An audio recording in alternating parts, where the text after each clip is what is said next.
देवगिरीच्या मराठा साम्राज्याचा भावी राजा शंकर देवराव देवगिरीचं साम्राज्य वाचवण्यासाठी आणि दिल्लीच्या साम्राज्याचा भावी पातशहा अल्लाउद्दीन खिलजी देवगिरीचं राज्य जिंकण्यासाठी एकमेकांच्या समोर युद्धाला उभे राहिले. तलवारीवरती तलवारी भिडल्या, रणदुंदुभी वाजू लागल्या.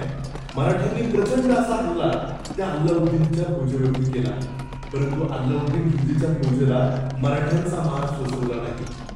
अल्लाउद्दीन खिलजीच्या सैन्याची पिछाड होऊ लागली. अल्लाउद्दीन खिलजीचं सैन्य पराभवाच्या छायेमध्ये गेलं. मराठ्यांची सरशी होऊ लागली. त्याच क्षणी अल्लाउद्दीन खिलजीनं एक जहरी चाल घडली.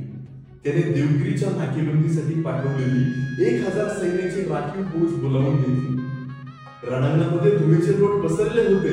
ते 1000चं सैन्य धावत धावत युद्धभूमीवरती आलं आणि मराठ्यांना वाटलं